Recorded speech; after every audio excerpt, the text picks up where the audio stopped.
Hello दोस्तों, कैसे हो आप लोग सब लोग। ओके गाइज, आज जो टॉपिक हमने स्टार्ट किया था इंजीनियरिंग का, कौन सा, the intermolecular forces and critical phenomena, उसके आगे वाला टॉपिक हम लोग कंप्लीट करेंगे। ओके, आज के लेक्चर में हम लोग मैटर क्या है exactly, what are the states of matter, inter conversion of states of matter, properties of those matter. Okay, ये स्लाइट इंट्रोडक्शन दे दूंगे। उसके बाद फिर gas laws, okay, Boyle's law, Charles law, Avogadro law, then ideal gas equation exactly क्या है, all such things will going to see in today's video. Okay guys, तो guys video interesting होने वाला है, एंड तक जरूर देखिएगा। ओके, देखो प्रीवियसली हमने कहां तक पढ़ा था, हमने कंप्लीट कर लिया था कि what are the types of intermolecular forces. ठीक है, इंटरमॉलिक्यूलर फोर्सेस कौन कौन से, dipole dipole interaction, London dispersion force, बराबर है। उसके बाद कौन सा है, तो हाइड्रोजन बॉन्डिंग, बराबर। Okay, so these are the types of intermolecular forces are there, dipole dipole interaction, London dispersion force है, हाइड्रोजन बॉन्डिंग हो गया। ओके, सो गाइस ये जो इंटरमॉलिक्यूलर फोर्स जो है between the constituent particles, that is actually the responsible factor to appear that particular molecule और a constituent particle be present in a solid state, liquid state और in a gaseous state. So guys, आज के lecture में हम लोग चले जाएंगे for the equation of a states for real gases and the critical phenomena. Here we are going to see what is actually the matter. ठीक है, हम लोग यहाँ पे शुरू कर लेते हैं with the first thing only, that is matter. Exactly what that matter means. ठीक है, मैटर क्या होता है वो हम लोग पढ़ लेते हैं। आई होप आप बहुत लोअर क्लास से ये पढ़ रहे हैं कि मैटर क्या है। सी गाइस, बहुत सालों पहले जब मैं एक कॉलेज में लेक्चर लाया करता था, तब एक इंटरेस्टिंग बात मुझे याद आ गई, क्योंकि ये शेयर करता हूँ चलो within 30 second and then will go ahead. मैंने जस्ट रैंडमली पूछ लिया कि व्हाट इज मैटर। हालांकि मैंने इंट्रोडक्शन दिया नहीं था एक्चुअली। ओके, मैंने जस्ट सिंपली पूछ लिया बच्चों को कि व्हाट इज मैटर, और बच्चों ने क्या बोला, रिप्लाई दिया, सर मैटर यानी लफड़ा। क्या बोला, मैटर यानी लफड़ा। एक्चुअली गाइस, यहाँ पे केमिस्ट्री में मैटर यानी लफड़ा नहीं होता, मैटर यानी कुछ अलग ही चीज होती है। तो तब से मैं जनरली कभी भी बच्चों को ये डिस्कस करता हूँ कि व्हाट इज मैटर, तो पहले खुद उसके रिलेटेड जो भी बातें हैं मुझे पता, वो उनके सामने रखता हूँ एंड देन आफ्टर उनसे क्रॉस चेक करता हूँ। ठीक है गाइस, सो गाइस मैटर यानी यहाँ पे कोई लफड़ा नहीं होता। ठीक है, यहाँ पे हम लोगों को सिर्फ और सिर्फ मैटर यानी क्या एग्जैक्टली चीज है वो पढ़नी है।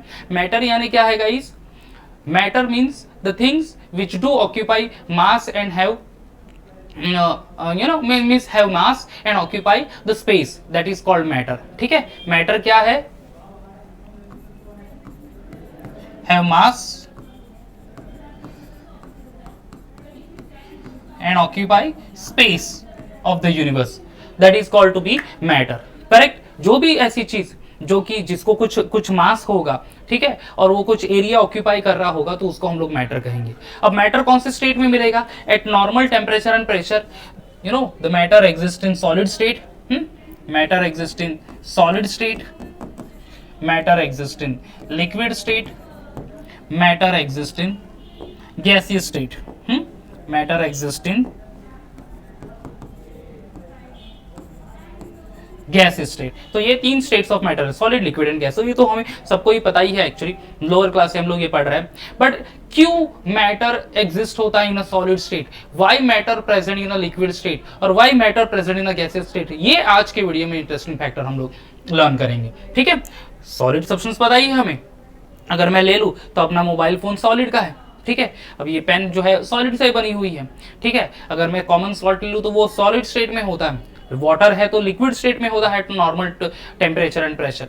ठीक है, अगर से CO2 गैस है तो CO2 गैसियस स्टेट में होता है at the normal temperature and pressure, या फिर oxygen present in the gaseous state at normal temperature and pressure. But वो जो मैटर है ये सारे, why water present in the liquid state only, why oxygen present in the gaseous state, और why common salt present in the solid state, तो ये discussion हम लोग आज के वीडियो में करेंगे गाइस। ठीक है, अब देखो सॉलिड के क्या प्रॉपर्टीज है, लिक्विड के क्या प्रॉपर्टीज है यहाँ पे, और at the same time gas के क्या प्रॉपर्टी, ये भी साइड बाय साइड लर्न करेंगे। But the main reason to appear और to have a matter in a solid, liquid और इन अ गैसियस स्टेट, वो किसके वजह से होता है, इंटरमॉलिक्यूलर फोर्स ऑफ अट्रैक्शन। किसकी वजह से guys, intermolecular force of attraction. Okay, जो भी इंटरमॉलिक्यूलर फोर्स है, ठीक है, इस चैप्टर का नाम ही एक्चुअली इंटरमॉलिक्यूलर फोर्सेस है ना गाइस। ओके, तो जो इंटरमॉलिक्यूलर फोर्स अगर स्ट्रांग होगा between the constituent particle, so that matter do exist in a solid state. I am repeating, हाँ, सॉलिड स्टेट में क्यों होता है मैटर, क्योंकि फोर्स ऑफ जो अट्रैक्शन है दैट में भी dipole dipole interaction, London dispersion force होगा या फिर हाइड्रोजन बॉन्डिंग होगी। तो जो भी इंटरमोलिकुलर फोर्स होगा वो बहुत ही स्ट्रांग है, इसकी वजह से कंस्टिट्यूएंट पार्टिकल्स बहुत क्लोज है एक दूसरे के साथ, ठीक है। Constituent particles are very close to each other, there is no any gap और negligible gap is present between the constituent particles. तो ऐसी कंडीशन में जो मैटर है वो फिजिकली सॉलिड स्टेट में अपीयर होता है, करेक्ट, जो फिजिकली सॉलिड स्टेट में अपीयर होता है। What about the liquid state? Liquid state में क्या होगा? फोर्स ऑफ अट्रैक्शन थोड़ा बहुत कम होगा compare to the solid state, थोड़ा बहुत गैप होगा बिटवीन द कंस्टिट्यूएंट पार्टिकल। समझ लो ये में दो कंस्टिट्यूएंट पार्टिकल है, सॉलिड स्टेट में कंस्टिट्यूएंट पार्टिकल एक दूसरे के बहुत नजदीक due to the strong force of attraction. Liquid state में थोड़ा सा फोर्स ऑफ अट्रैक्शन कम, तो कंस्टिट्यूएंट पार्टिकल में थोड़ा सा गैप मिल जाएगा आपको, बराबर है। लिक्विड पार्टिकल में the constituent particles में little bit there is a presence of a gap, and that is the reason why that particles or a matter appear in a liquid state. And when the constituent particles have no force of attraction or very weak force of attraction between the constituent particles, the molecules are generally present far away from each other, उस particular states of matter को कहेंगे हम लोग gaseous states. So these are the three states of matter, solid, liquid and gas. These are the states of matter at normal temperature and pressure.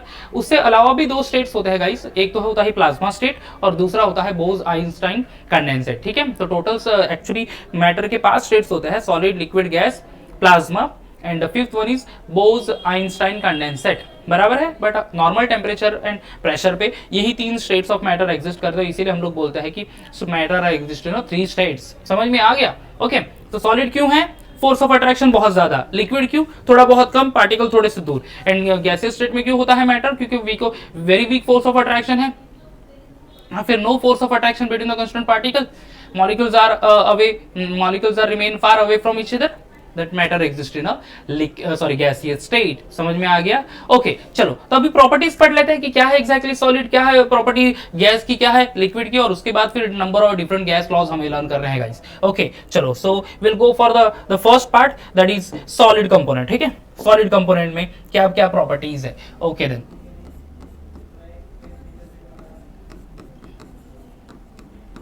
चलो guys, solid substance, ठीक है। अब solid में क्या होगा गाइस?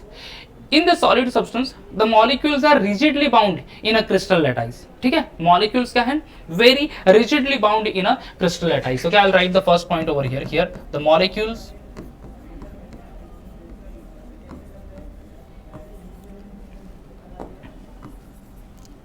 are rigidly bound.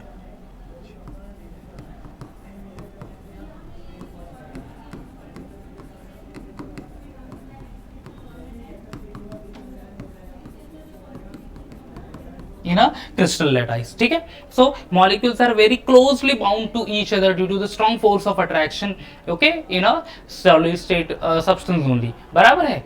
अब molecule rigidly bound है, ठीक है, तो फिर हम लोग क्या कहेंगे कि molecule के बीच में गैप नहीं, मॉलिक्यूल के बीच में गैप नहीं। इसका मतलब क्या है कि कांस्टेंट पार्टिकल्स, अगर मैं डायग्राम ड्रॉ कर लूं तो समझ लो ये मेरा क्रिस्टल लैटिस है, ये सारे सॉलिड स्टेट पार्टिकल्स एक दूसरे के बहुत ही करीब,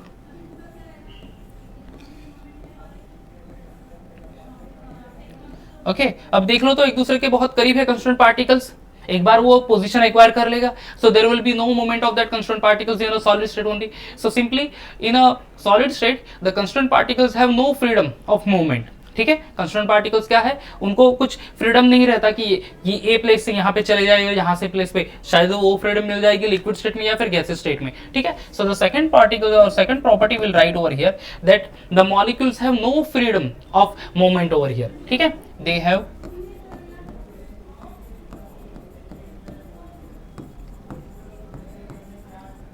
no freedom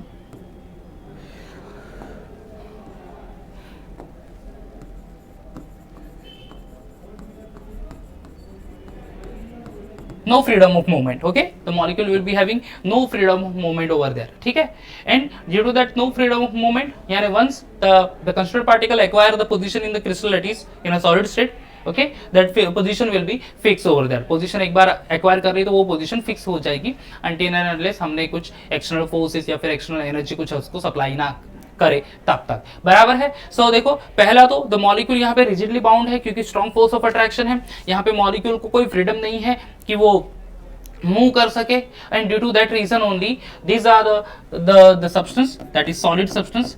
Here the molecules or these are the substance have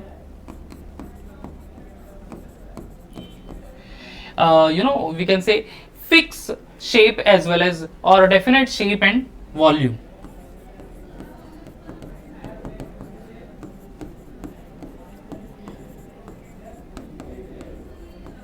definite shape and volume, ठीक है, समझ में आ गया। तो सॉलिड सब्सटेंस का वॉल्यूम भी डेफिनेट होगा, उसका शेप भी फिक्स ही होगा, डेफिनेट ही होगा, वो चेंज नहीं होगा। Okay, so these are all the major properties of this one solid substance only। और उसी के साथ फिर they do have strong melting and boiling और high melting and boiling point, ठीक है। देन दे आर रिजिड तो हमने लिखा ही है एक्चुअली, रिजिडली बाउंड, ठीक है। तो ये सारे प्रॉपर्टीज आ जाते हैं सॉलिड सब्सटेंस की। अंडरस्टूड? क्या क्या है प्रॉपर्टी सॉलिड सब्सटेंस के? सॉलिड सब्सटेंस में क्या है? Strong force of attraction between the constant particle, जैसे कि मैंने यहाँ पे डायग्राम ड्रॉ किया। So that's why molecules are rigidly bound in crystal lattice, they have no freedom of movement over there, एक दूसरे के से प्लेस चेंज नहीं कर सकेंगे, and they do not have any they have generally fix shape और a definite shape as well as the volume. चलो आगे बढ़ेंगे फिर। The next one is the liquid substance, ठीक है, second component that is liquid। अब guys liquid में क्या होगा? if I'll draw the diagram of a liquid component only, okay, अगर मैं ये देख लूँ तो constant particles of liquid, तो liquid में क्या है? constant particles do have a the fair enough gap। भी गैप क्यों रहेगा गाइस? क्योंकि वहां पे force of attraction जो है वो weak है, okay, there'll be a weak force of attraction between the constant particles, okay, and due to that reason only एक स्पेसिफिक गैप रहेगा। वीक फोर्स ऑफ अट्रैक्शन, एक स्पेसिफिक गैप है between the constant particles. तो इसका मतलब ये है कि यहाँ पे मॉलिक्यूल कंप्लीटली फ्री है for the motion. Okay, molecules of the liquid substance, okay, they have generally what you can say that the moment or they do have the mobility as well. So we can write over here the molecules are mobile in nature।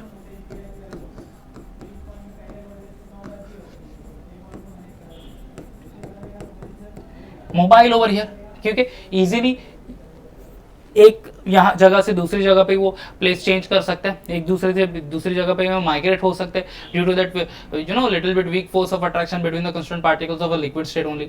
ठीक है, यहाँ पे liquid state में volume तो fix रहेगा, ठीक है, volume तो फिक्स रहेगा, but they do not have a definite shape. ठीक है, they do not have a definite shape. So will write over here definite volume, molecule have definite volume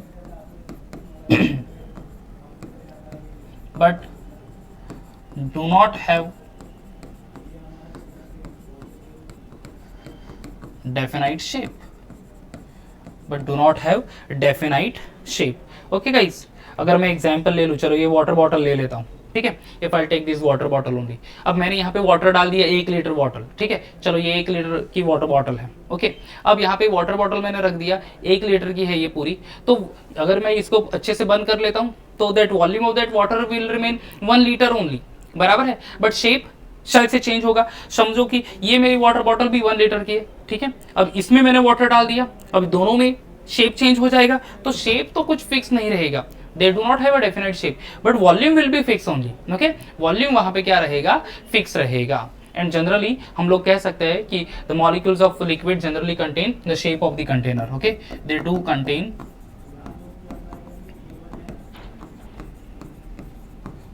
shape of the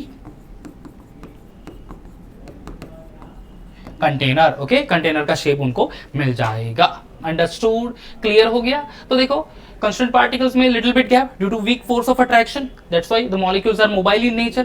okay, mobility है उनमें, वो flow हो सकते हैं। definite volume, उनको volume तो fix रहेगा liquid substance का, but they do not have a definite shape, and as they do not have a definite shape, they do contain or acquire the shape of the container। okay, they acquire the shape of the container। understood? so चलो ये हो गए हमारे the properties of liquid substance। चले जाते हैं फिर तो gaseous substance के लिए। गैस में क्या क्या properties है guys? okay, gaseous particles, अगर गैस का मैं डायग्राम ड्रॉ कर लूं, चलो ये है मेरा कंटेनर, तो गैसियस पार्टिकल्स के बीच में गाइस इनफ स्पेस रहेगा।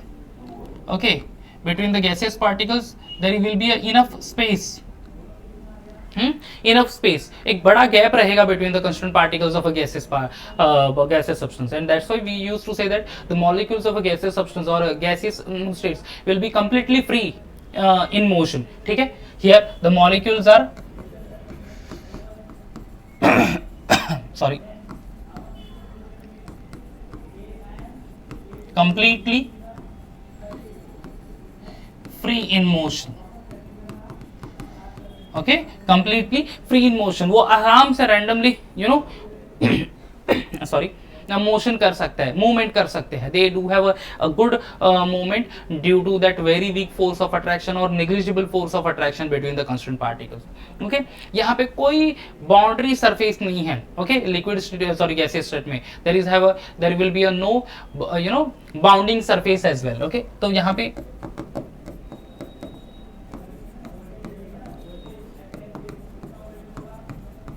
Bounding surface will not be there. ठीक है, कोई बाउंडिंग सरफेस नहीं है, आसानी से यहां से वहां, वहां से यहां वो मूव कर सकते हैं. फ्री है, एकदम आजाद है बॉस. ठीक है, हमारे जैसे कि यहीं वहां वहां यहां से कहीं से भी घूम के आ सकता है. So these are the types of constant particles are called to be a gaseous substance. और डेफिनेटली गैस सब्सटेंस है, आजाद है बॉस. ओके, कहीं पे भी घूम सकता है, कुछ भी कर सकता है, अपनी मर्जी के मालिक है बॉस ये. तो ना तो उनको एक डेफिनेट शेप रहेगा, ना तो उनका कुछ फिक्स वॉल्यूम है. ठीक है, so they do not have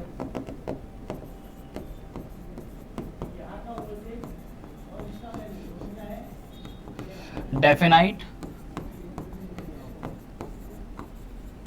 shape and volume. ना तो वॉल्यूम फिक्स, ना तो शेप फिक्स. ठीक है, शेप ऑफ द कंटेनर वो एक्वायर कर लेंगे. अगर समझ लो कि एक सिलेंडर है, गैस सिलेंडर, जिसमें 1 लीटर गैस रखा है, दूसरा मैं 5 लीटर का सिलेंडर ला रहा हूँ और मैंने 1 लीटर के गैस में से वो 1 लीटर गैस पास ऑन कर दिया 5 लीटर में के सिलेंडर में, तो वो पूरा 5 लीटर का वॉल्यूम एक्वायर कर लेगा, वो 1 litre gas only. Okay, so there will be a no definite shape as well as no definite volume for the liquid substance as the molecules are free in nature in terms of a intermolecular force of attraction. Understood? So guys, ये सारे properties हो गए solid substance के, liquid substance के and gaseous substance के. चलो फटाफट चले जाते हैं for the gas laws. Different gas laws हमें पढ़ने हैं. गैस के जो प्रॉपर्टीज तो हमने पढ़ी लिए यहाँ पे.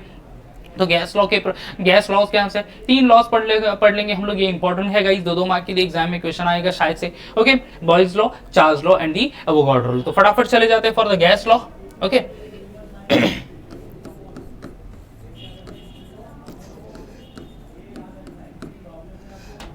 Gas laws. नाउ पहला गैस लॉज है that is Boyle's law. Okay, now what is the statement of Boyle's law guys? At constant say temperature, the volume of a given mass of gas is inversely proportional to pressure. I repeat, the statement of Boyle's law is at constant temperature the volume, I'll write here, at constant temperature, मैं equation लिखता हूं, volume of a given mass of gas is inversely proportional to pressure. ठीक है, volume inversely proportional to pressure, याद रखना. That is the statement of a Boyle's law. At constant temperature volume of a given mass of a gas और volume of a fix mass of a gas is inversely proportional to pressure. ठीक है, तो इसको फिर हम लोग अगर लिख दे, therefore V is equal to K upon P, therefore Vp is equal to K, where the K is called to be a proportionality constant. ठीक है, this is called to be what? A proportionality constant. P and V ये दोनों चीज क्या है? P is the pressure and V is the volume of the gas. ठीक है, P is the pressure of that gas, V is the volume of the gas, and this K stand for the proportionality constant. So this is the simple equation of the Boyle's law, mathematical expression of a Boyle's law, which says that at constant temperature, volume of a gas sorry, or volume of a given mass of a gas is inversely proportional to pressure. समझ में आ गया guys? पहला law खत्म हो गया. चले जाते हैं on the second law, that is Charles law.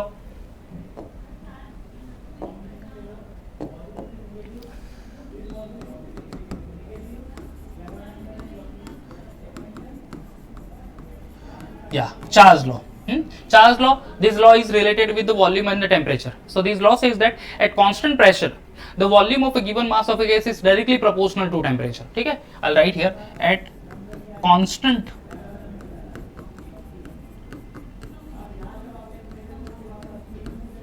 pressure the volume of a given mass of a gas is directly proportional to temperature, where V stand for volume, T यानी temperature. proportionality constant term डाल लेते हैं. So we'll write V is equal to KT, therefore V upon T is equal to K. So the value of proportionality constant will be the ratio of volume to the temperature of the gas. of given mass of a gas. Volume of the gas divided by temperature of the given mass of a gas will give you the value of proportionality constant over here. ठीक है, so this is the relationship of a Charles law. Volume inversely proportional to temperature. समझ में आ गया? Volume inversely proportional, sorry not inversely proportional, I am sorry यार, flow में क्या बोल गया, volume directly proportional to temperature. Inversely proportional तो ये है boss, volume inversely proportional to pressure, Boyle's law.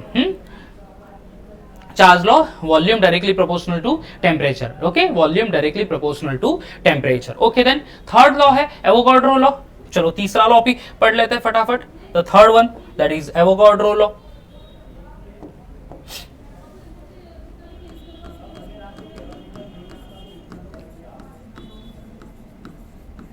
और Avogadro's law, इसको Avogadro's law भी बोलते हैं.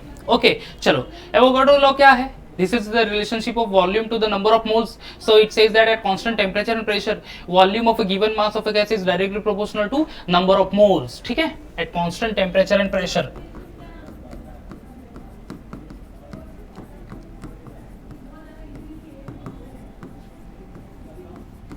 At constant temperature and pressure, volume directly proportional to number of moles. क्या है? Volume directly proportional to number of moles. Okay guys, तो ये तीनों लॉ हो गए, फटाफट रिकॉल कर लेते हैं. देखो पहला वाला that is Boyle's law, sorry Boyle's law only, volume is inversely proportional to pressure. Next one Charles law, volume directly proportional to temperature. and the third one that is volume directly proportional to number of moles. So guys, अभी जो next topic जो हमारा है that is the relationship between this Boyle's law, Charles law and the Avogadro's law. ठीक है, the relationship between Boyle's law, Charles law and the Avogadro's law. We're going to see actually the ideal gas equation. हम लोग यहाँ पे ideal gas equation exactly क्या है, PV is equal to nRT किस तरह से derive होता है, that we're going to learn over here. ठीक है, चलो तो शुरू करते हैं फिर आज की वीडियो का आखिरी topic that is ideal gas equation. Okay.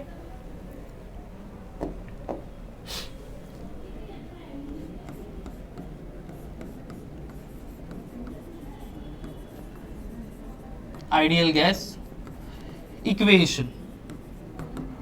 Okay guys, ideal gas equation. अब देखो तो इसका दो पार्ट बना देता हूँ, यहीं पे मैं लिख दूंगा दोनों एक्चुअली. Just a minute. या अब देखो तीनों लॉ वापस से रिकॉल करते हैं. अब ये देखो gas Boyle's law, volume inversely proportional to pressure, वो मैं लिख लूंगा. ठीक है. Charles law, volume directly proportional to temperature, वो मैं नोट कर लूंगा. And then next one that volume directly proportional to number of moles. Okay, तो शुरू करते हैं. The Boyle's law, the first one that volume inversely proportional to pressure. Correct. Consider करो कि equation number 1 है. Okay, volume inversely proportional to pressure, that is the Boyle's law. Next क्या है? Volume directly proportional to temperature. This is our second equation. This is the Charles law only. Volume directly proportional to temperature. Avogadro law क्या है? Volume directly proportional to number of moles. Third, if we combine all the three equations only, what we'll be getting over here? Volume directly proportional to NT upon P. इसको ही मैं cross multiply कर लूँ तो फिर किस तरह से लिखता हूँ, इसी को कंटिन्यू करूँ तो therefore PV directly proportional to NT, where P is the pressure of the gas, V is the volume, N यानी number of moles of the gas and T is the temperature. अब यहाँ पे मैं अगर constant term डाल देता हूँ तो इक्वेशन मेरा आ जाएगा PV is equal to nRT. PV is equal to nRT. So here P is the pressure, V is the volume, N क्या है, number of moles of the gas, R is the gas constant and T is the temperature. R is what? The gas constant and T is the temperature. तो यहाँ पे लिख लेता हूँ मैं where P is the pressure of the gas, V volume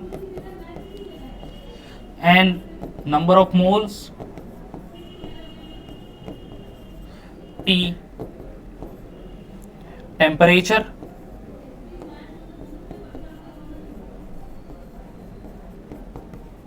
and finally R. क्या express करेगा ये R?